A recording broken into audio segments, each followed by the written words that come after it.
నేను తన భార్య జ్యోతిని. తప్పనిసరి పరిస్థితుల్లో నేనిక్కడికి వచ్చి వర్షలా నటిస్తున్నాను. నిజమా బాబాయ్?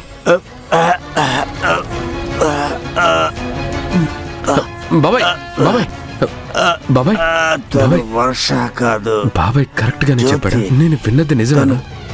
కాదు బాబాయ్. లే బాబాయ్, జ్యోతి. మీరు చెప్పింది నిజమేనా? కాదు బాబాయ్. జ్యోతి. నానమ్మకి జ్యోతి నిజంగా అలా చెప్పిందా? మీరు విన్నారా బాబాయ్? బాబాయ్ చెప్పండి బాబాయ్. బాబాయ్ ఒక్కసారి లే బాబాయ్. బాబాయ్ తను జ్యోతి అనే నమ్మకం నాకుంది. బాబాయ్ మాటలతో అది ఇంకా బలపడింది. బాబాయ్ ఒట్టు వేసి కూడా మందు తాగాడంటే ఇంట్లో ఫీల్ అవుతారు. ఏదో ఒకటి చేయాలి. గిరి ఇట్రా. వర్ష కాదు. ఏంటి బాబు లేపు. వర్ష కాదు. వర్ష కాదు. గిరి, వర్ష నేను అర్జెంటుగా కాదు. వెళ్ళాలి. జ్యోతి. బాబాయ్ లోపలికి తీసుకెళ్ళి పడుకోబెట్టు. నేను అర్జెంటుగా వెళ్ళాలి. అర్జెంటుగా వెళ్ళాలి.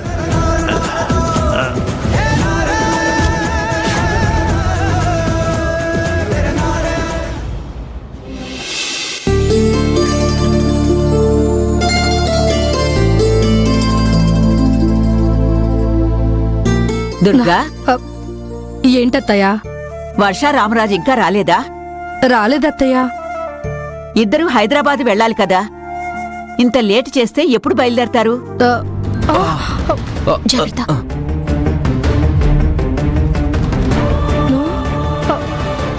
అయ్యయ్యో, కూర్చో. మెల్లిగా కూర్చో. ఏమైంది రామరాజు? కుంటుతూ నడుస్తున్నావేంటి? ఏమైందంటే ఇద్దరు చెప్పరేంటి? కాలుకి అసలు ఎందుకు దెబ్బ తగిలింది? రామరాజుకి చిన్న యాక్సిడెంట్ అయిందమ్మమ్మా. యాక్సిడెంటా? ఎవరైనా కారుతో గుద్దారా? కాదమ్మా, బైక్ కంట్రోల్ తప్పి స్తంభానికి గుద్దుకొని పడిపోయాను. దెబ్బ తగిలింది. కాస్త జాగ్రత్తగా బండి నడపచ్చు కదరా. అప్పటికి వర్ష బయటికి వెళ్ళదని చెప్తూనే ఉంది. ఏం కాలేదులే నానమ్మా, కాస్త కాలు బెనికింది. 2 రోజులు రెస్ట్ తీసుకుంటే సరిపోతుంది. అయినా నువ్వు బైక్ జాగ్రత్తగానే నడుపుతావు కదరా, అలా ఎలా పడిపోయావు? అదేనమ్మా, నేను వెళ్లే ముందు కాస్త కళ్ళు తిరిగి అని చెప్పాను కదా. రోడ్డు మీద వెళ్తుంటే కాస్త మగత ఎక్కువైంది. కళ్ళు తిరిగి పడిపోయాను. ఏది నన్ను చూడనివ్వు.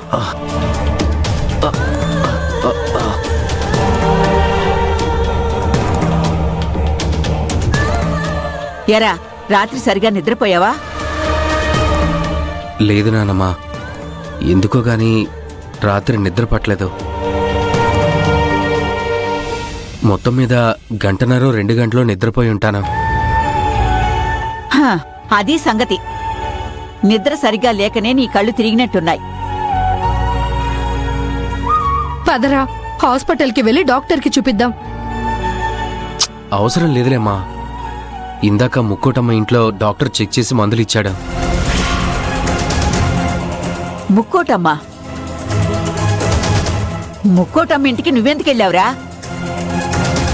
నేను వెళ్ళడం కాదనమ్మా, నేను కింద పడినప్పుడు మీనాక్షి అక్కడే ఉంది. తని ఇంటికి తీసుకెళ్ళింది. తల్లి కూతుళ్ళు ఏ మందు పెట్టారో ఏమో అత్తయ్య. మీరు కూడా ఒకసారి కాల్ చెక్ చేయండి. ఏది నన్ను చూడండి.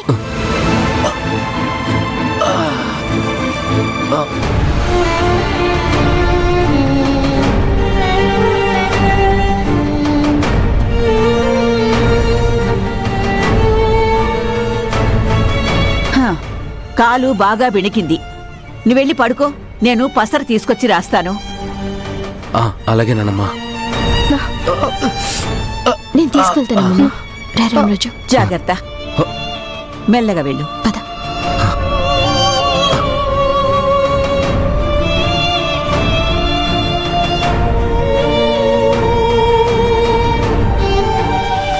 చూసారా అత్తయ్య, ఇన్నాళ్ళు వర్షాన్ని కాలు కింద పెట్టకుండా చూసుకుంటానని రామరాజు అనేవాడు.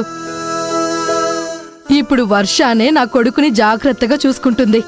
ఇది కదా నాకు కావాల్సింది.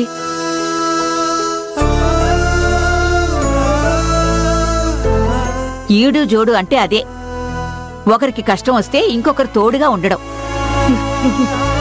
నీకు కాఫీలో మత్తు మాత్రలు నేనే కలిపాను. నువ్వు హైదరాబాద్ రాకుండా ఆపాలని అలా చేశాను. నన్ను క్షమించు. వర్ష, నువ్వు నాకేమైనా చెప్పావా? ఆ, లేదే. నా మనసులో మాట ఏమైనా వినిపించిందా ఏంటి? నా కాలికి ఇలా అయిందని నువ్వేం టెన్షన్ పడకో, త్వరగానే తగ్గిపోతుంది.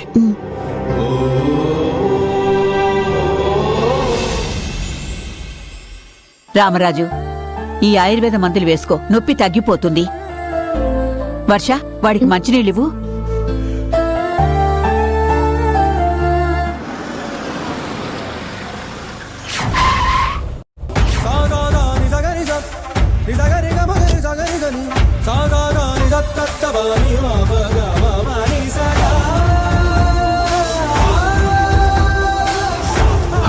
జ్యోతి,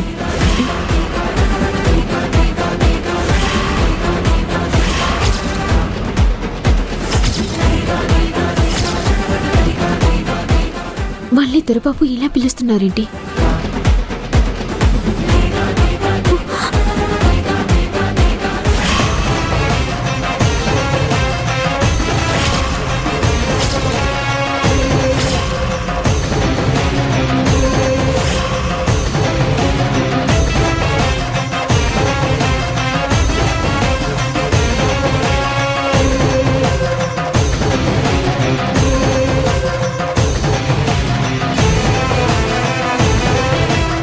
నువ్వు వర్షవి కాదు, నాకు తెలుసు జ్యోతి. నువ్వు నా జ్యోతివే, నువ్వు నా జ్యోతివే.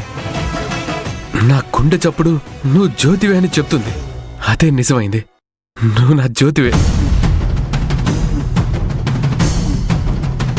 రాజీవ్,